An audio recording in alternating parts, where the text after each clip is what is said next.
نحمده ونصلي على رسوله الكريم اما بعد فاعوذ بالله من الشيطان الرجيم بسم الله الرحمن الرحيم قل يا عبادي الذين اسرفوا على انفسهم لا تقنطوا من رحمة الله ان الله يغفر الذنوب جميعا وقال الله تعالى وذروا ظاهر الاسم وباطنه آمنت بالله صدق اللہ العظیم۔ میرا قابل صد احترام محترم عزیز و دوستو اور بزرگوں، اللہ تبارک و تعالیٰ کا فرمان ہے کہ وہ گناہ جو تم کھلے عام کرتے ہو یا چھپے ہوئے ہیں، ان تمام کے تمام گناہوں کو تم کرنا چھوڑ دو۔ یہ اللہ تبارک و تعالیٰ اپنے بندوں سے فرما رہا ہے۔ میرے محترم عزیزوں، گناہ کی مثال جو ہے وہ ناسور کی مانند ہے۔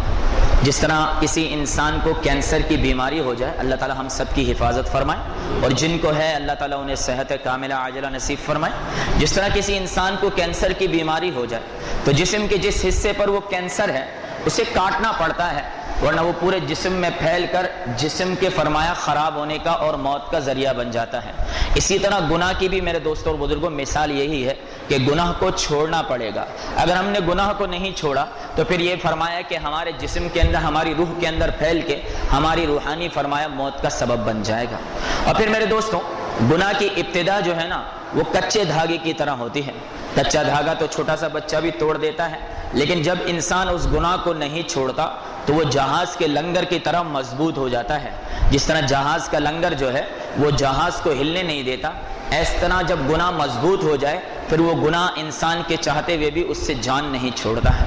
اس لیے میرے دوستوں، اللہ والے فرماتے ہیں کہ بھائی جب تو گناہ کرنے کا ارادہ کرے تو یہ مت دیکھا کر کے یہ گناہ چھوٹا ہے یا بڑا ہے، یہ گناہ تو عام ہے، یہ گناہ تو سبھی کرتے ہیں، یہ گناہ تو معاشرے کا حصہ بن چکا ہے، جی ایسا تو ہوتا ہی رہتا ہے، جی ایسا کرنے کے بغیر تو گزارا نہیں۔ فرمایا بلکہ اس بات کو دیکھا کر کہ تو جس ذات کی نافرمانی کر رہا ہے وہ ذات کتنی عظمت والی اور کتنی اونچی ہے۔ جب اس ذات کی فرمایا طرف تیرا دھیان جائے گا تو گناہ کا ارادہ خود بخود تو چھوڑنے والا بن جائے گا۔ اس طرح میرے محترم عزیزو دوستو اور بزرگوں، انسان آج جتنی بھی عزت والی زندگی گزار رہا ہے اور انسان آج جتنا بھی اپنے آپ کو فرمایا بہتر سمجھتا ہے، لوگوں کو عقیدت ہے، محبت ہے، تعلق ہے، ہمارا کمال نہیں ہے میرے دوستوں اور بزرگوں، یہ اللہ تعالیٰ کا کمال ہے، کیونکہ اللہ تعالیٰ نے ہماری ستاری کی ہوئی ہے، ہمارے گناہوں پر پردہ ڈالا ہوا ہے۔ اگر اللہ تعالیٰ گناہوں کے اندر بدبو کو پیدا فرما دے میرے دوستوں تو ہم میں سے کوئی بھی ایک دوسرے کے پاس بیٹھنے کو تیار نہ رہے۔ آج جو یار دوست ملتے ہیں، آج جو دوست احباب ملتے ہیں، آج جو عقیدت مند لوگ ملتے ہیں، یہ اللہ کی ستاری کا معاملہ ہے۔ اس لیے جب تک یہ ستاری ہے نا میرے دوستوں اور بزرگوں، یہ اس بات کی نشانی ہے کہ اللہ ہماری توبہ کے انتظار میں بیٹھا ہے۔ جب یہ ستاری ہٹ جاتی ہے تو پھر توبہ کے دروازوں کو بند کر دیا جاتا ہے۔ اسی میرے دوستوں، اللہ تبارک و تعالیٰ کا عجیب نظام ہے کہ اللہ توبہ فرمایا کہ قبول کرتے کبھی تھکتا نہیں ہے۔ نہ جانے آدمی توبہ جو ہے اپنے گناہوں پر توبہ کرتے کرتے کیوں تھک جاتا ہے۔ حدیث پاک میں آتا ہے کہ فرمایا شیطان کو جب اللہ تعالیٰ نے مردود کیا تو اس نے اللہ تعالیٰ سے کہا کہ مجھے اس ابن آدم کی وجہ سے مردود کیا ہے، میں اس کو آگے سے، پیچھے سے، دائیں سے، بائیں سے، ہر طرف سے بہکانا شروع کر دوں گا۔ جب فرشتوں نے یہ بات سنی تو فرشتے تو بڑے حیران ہوئے کہ یہ کیا بات کر گیا کہ یہ ہر طرف سے انسانوں کو بہکائے گا۔ اللہ تبارک و تعالیٰ نے فرمایا اور میری نورانی مخلوق فرشتوں متعجب نہ ہو، اس نے 4 سمتوں کا تو نام لے لیا لیکن 2 سمتوں کا نام نہ لے سکا۔ فرمایا کہ جب یہ میرے بندوں کو چاروں طرف سے بہکا کر مجھ سے دور کرے گا اور میرا کوئی بھی بندہ یا بندی آ کر ہاتھ اٹھا کر مجھ سے دعا کرے گا تو ہاتھ اوپر کی طرف اٹھتے ہیں، میں اس کے ہاتھ نیچے جانے سے پہلے اس کے گناہوں کو معاف کر دوں گا، اور جب وہ شرمندہ ہو کر سجدے میں میرے قدموں کے اندر آئے گا تو اللہ تبارک و تعالیٰ فرماتے ہیں سجدے سے اٹھنے سے پہلے میں اس کے گناہوں کو معاف فرما دوں گا۔ تو توبہ کرنا میرے دوستوں، اللہ سے معافی مانگنا، اللہ کے آگے شرمندہ ہونا بہت بڑی بات ہے۔ آدم علیہ السلام نے ایسا کیا تھا کہ جب بھول ہوئی اور فرمایا جنت کا پھل کھایا، حجت نہیں کی، دلیل نہیں دی کہ ربنا ظلمنا انفسنا وان لم تغفر لنا وترحمنا لنکونن من الخاسرین، اللہ نے معاف بھی کیا اور نبی بھی بنایا اور دوبارہ جنت میں بھی ڈال دیا۔ شیطان سے بھی غلطی ہوئی لیکن دلیلیں دینے لگا، اللہ نے کہا دلیل کی بات نہ کر، معافی مانگ لے، اکڑنے لگا تو اللہ تبارک و تعالیٰ نے ذلیل اور رسوا کر کے نکال دیا۔ خطا ہونا میرے دوستوں اور بزرگوں، غلطیاں ہونا میرے دوستوں اور بزرگوں، اور گناہوں کا ہونا میرے دوستوں اور بزرگوں، یہ بشری تقاضا ہے۔ اللہ اللہ تعالیٰ کو اس سے کوئی فرق بھی نہیں پڑتا ہے، لیکن اللہ تبارک و تعالیٰ کی چاہت یہ ہے کہ گناہ کے بعد میرا بندہ نادم اور شرمندہ ہو کر مجھ سے معافی مانگنے والا بن جائے۔ اصل یہ ہے میرے بھائیوں، دوستوں اور بزرگوں، جس کے لیے آج ہم سارے کے سارے یہاں جمع ہوئے ہیں۔ یہاں جمع ہونا چھوٹا نہیں ہے میرے دوستوں، اس پورے کے پورے مجمع میں سے اگر ایک کی بھی توبہ اللہ تعالیٰ نے قبول فرما دی نا، ایک کی بھی، اس ایک کی برکت سے اللہ سب کی توبہ قبول کر دے گا۔ نبی کریم صلی اللہ علیہ وسلم نے بیان فرمایا اور بڑا بلیغ بیان فرمایا، بیان کرنے والے سرکار دو عالم صلی اللہ علیہ وسلم، ایک صحابی رونے لگے اور حدیث میں آتا ہے ہچکیاں لے لے کے رونے لگے۔ اللہ کے رسول صلی اللہ علیہ وسلم نے فرمایا ایک اس کے رونے پر اللہ نے سب کی مغفرت فرما دی۔ تو ہم تو گناہگار ہیں میرے بھائی، دل اتنے سخت ہیں کہ آنکھوں سے آنسو آتے نہیں ہیں۔ میرے دوستوں اور بزرگوں، سیدنا ابو بکر صدیق رضی اللہ تعالیٰ عنہ نے فرمایا کہ تم میں سے جو رو سکے وہ روئے، اور جس کو رونا نہ آئے وہ رونے جیسی شکل ہی بنا لے، اللہ تعالیٰ اس شکل کے بنانے پر بھی تمام کے تمام گناہوں کو معاف فرما دیتا ہے۔ اور یہ جتنا نوجوان طبقہ یہاں بیٹھا ہے نا، دب کے بیٹھا ہے اور فرمایا جڑ کے بیٹھا ہے، خدا کی قسم آپ کی توبہ کے اوپر اللہ تبارک و تعالیٰ نے فرمایا ما من شیء احب الی اللہ من شاب تائب، کہ فرمایا اللہ کے نزدیک اس سے زیادہ پسندیدہ کوئی چیز نہیں ہے کہ ایک آدمی جوانی کی حالت کے اندر اللہ تعالیٰ سے توبہ کرنے والا بن جائے۔ اور جب اللہ تعالیٰ سے معافی مانگو گے نا میرے بھائی، اللہ سب کا سب معاف فرما دے گا، لیکن 3 ارادوں کے ساتھ معافیاں مانگو۔ پہلی بات کہ جس گناہ سے معافیاں مانگ رہے ہیں اس گناہ کو چھوڑنے کا عزم اور ارادہ پکا کر لو۔ دوسری بات فرمایا کہ جس گناہ سے معافی مانگ رہے ہیں اس پر نادم اور شرمندہ بھی ہونا چاہیے۔ اور تیسری بات میرے دوستوں اور بزرگوں کہ جس گناہ سے معافی مانگی جا رہی ہے آئندہ اس گناہ کے نہ کرنے کا عزم اور ارادہ بھی دل میں ہو جائے۔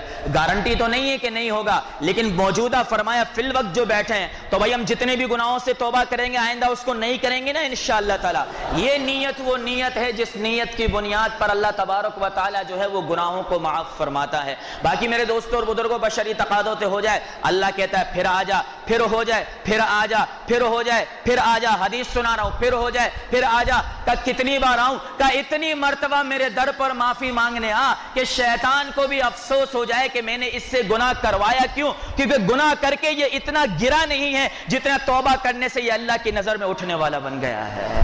تو میرے دوستوں اور بزرگوں، اللہ تو وہ اللہ ہے کہ فرمایا کہ جو معاف کرنے کے لیے تیار بیٹھا ہے، پھر ہمارا روزہ ہو اور پھر روزے کی حالت کے اندر اجتماعی معاملہ ہو، فرمایا کہ ایک مسجد کے اندر 500 نمازی ہیں، ایک کی نماز قبول ہو جائے نا اللہ باقی 499 کی نماز کو بھی قبول کر دیتا ہے۔ اسی طرح آج کا یہ مجمع جو ہے ہمارے باطنی غسل کا مجمع ہے۔ ظاہری غسل سے فرمایا جسم دھلتا ہے، توبہ سے باطنی غسل دھلتا ہے۔ آج تھوڑی دیر کے لیے سب کو چھوڑ دینا ہے، سب کو بھول جانا ہے، اپنا کام، کاروبار، بیوی، بچے، ماں باپ، یار، رشتہ دار، دوست، ایک ہی یار کو یاد کرنا ہے میرے دوستوں، جو اللہ ولی الذین آمنوا، جو ہمارا دوست بنا بیٹھا ہے۔ تھوڑی دیر کے لیے زندگی کے 35 30 40 50 60 سالوں کے اندر سے ایک 20 منٹ کا وقت صرف اللہ کو دینا ہے کہ یا اللہ صرف اور صرف تیرا ہوں۔ اور ایک مرتبہ اگر ہم میں سے کسی آنکھوں کے فرمایا پلکوں کا ایک بال گیلا ہو گیا، ایک شخص جہنم میں ہے، جہنم کے اندر گیا ہے،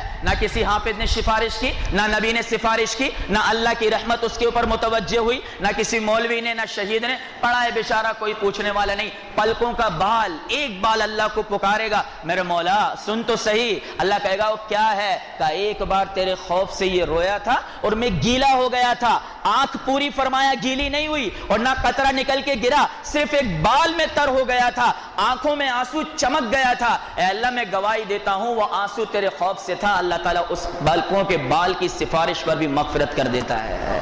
اسے فرمایا 2 قطرے بڑے محبوب ہیں، ایک شہید کے جسم سے نکلنے والا خون کا قطرہ اور دوسرا فرمایا گناہگار کی آنکھ سے نکلنے والا آنسو کا قطرہ۔ اندازہ لگائیں میرے دوستوں، کہاں شہید کے جسم سے نکلنے والا خون اور کہاں ہم جیسے بدکاروں کی آنکھوں سے نکلنے والا آنسو۔ اللہ کے رسول نے دونوں کو ساتھ کھڑا فرما دیا، دونوں کو اکٹھا فرما دیا۔ تو آج میرے دوستوں اور بزرگوں، دنیا و ما فیہا سے بے خبر ہو کر اور پورا عزم اور ارادہ لے کر کہ یا اللہ میں جو مانگوں گا، جتنا مانگوں گا، جیسا مانگوں گا تو سب دے گا، بلکہ میں کیا مانگوں گا میرے مولا، تو میرے مانگنے سے بھی زیادہ مجھے دینے پر قادر ہے۔ تو میرے دوستوں اور بزرگوں سچی توبہ کریں، 3 انعام اللہ دے گا۔ پھر میں اپنے بیان کو ختم کرتا ہوں۔ پہلی بات اللہ کا قرآن کہتا ہے فَأُولَئِكَ يُبَدِّلُ اللَّهُ سَيِّئَاتِهِمْ حَسَنَاتٍ، جب تو توبہ کرے گا نا پکی 3 ارادوں کے ساتھ، فوراً گناہ کو چھوڑ رہا ہوں اللہ، ابھی ارادہ کرتا ہوں، آئندہ نہیں کروں گا. اور فرمایا کہ دوسری بات یہ کہ میں جو کیا ہے اس پر شرمندہ ہوں. کہا جتنے بھی تو نے گناہ کیے ہیں, جتنے بھی گناہ, اتنے تول کر میں تجھے نیکیاں عطا کرنے والا بن جاؤں گا. دوسرے نمبر پر جب آدمی کسی گناہ سے توبہ کر لے اور نیکی کے راستے پر آ جائے, اب اللہ کا رسول صلی اللہ علیہ وسلم فرماتا ہے اگر اس آدمی کو دوبارہ اس گناہ پر کسی نے تانا دیا, اللہ اس وقت تک موت نہیں دے گا جب تک تانا دینے والا اس گناہ کے اندر مبتلا نہ ہو جائے. اور تیسری بات فرمایا سیجعل لهم الرحمن ودا, جس وجہ سے ہم سب گناہ کرتے ہیں, کہ جب تو توبہ کرے گا میں لوگوں کے دلوں میں تیری محبت کو پیدا کرنے والا بن جاؤں گا. تو بھائی جتنے بھی لوگ یہاں بیٹھے ہیں یہ عزم اور ارادہ کر لیں کہ انشاءاللہ تعالی ہم اپنے گناہوں پر نادم اور شرمندہ ہوتے ہیں, اور اللہ تبارک و تعالی سے جو ہے وہ فرمایا کہ اپنے گناہوں پر معافی کا ارادہ کرتے ہیں. میرے دوستوں اور بزرگوں, توبہ کا معاملہ بڑا عجیب ہے. میرے پاس وقت نہیں ہے قسم خدا کی, ورنہ ایسے ایسے رحمت کے واقعات ہیں کہ سوچ کر آدمی حیران ہوتا ہے. ایک بات تو پھر بھی عرض کر ہی دوں, بھلے دعا 2 منٹ لیٹ ہو جائے, پہلے رحمت کا پتہ تو لگ جائے کہ مانگ کس سے رہا ہے, پہلے پتہ تو لگ جائے مانگ کس سے رہا. ایک فقیر فرمایا روڈ پہ بھیک مانگتا ہے, کیسے اللہ کے نام پر دے دو, وہ سوچتا ہے 2 روپیہ مل جائے گا. جب 100 روپیہ ملتا ہے تو دماغ فرمایا خوش ہوتا ہے, دعائیں 2 زیادہ دیتا ہے, اس کے گمان سے زیادہ ملا نا. اس طرح ہمیں پتہ تو لگے مانگ کس سے رہے. حضرت موسیٰ علیہ السلام نے اللہ تعالیٰ سے پوچھا کہ میرے مولا جب تجھے فرمایا کہ کوئی روزے دار پکارتا ہے تو کیا جواب دیتا ہے؟ قال اقول لبیک, کا میں کہتا ہوں میرے بندے میں حاضر ہوں. اور کہا میرے مولا جب کوئی زاہد پکارتا ہے تو کیا جواب دیتا ہے؟ قال اقول لبیک, میرے بندے میں حاضر ہوں. اور کہا جب کوئی نیک نمازی پرہیزگاری حاجی فرمایا تجھے پکارتا ہے؟ اللہ نے کہا قال اقول لبیک, میں اسے بھی کہتا ہوں میں حاضر ہوں. اور میرے مولا جب کوئی گناہگار آدمی تجھے پکارتا ہے تو کیا کہتا ہے؟ قال اقول لبیک لبیک لبیک. موسیٰ علیہ السلام نے کہا میرے مولا روزے دار نے پکارا ایک بار جواب, نیک نے پکارا ایک بار جواب, زاہد نے پکارا ایک بار جواب, اور گناہگار نے پکارا 3 بار جواب. وہ کہا موسیٰ تو نہیں جانتا کہ روزہ دار تو روزے کو رکھ کے مجھے پکار رہا ہے, نیک نیکیوں کو رکھ کے مجھے پکار رہا ہے, زاہد اپنے زہد کو رکھ کے مجھے پکار رہا ہے کہ یہ میرے پاس ہے اس کے بدلے میں معاف کر دے.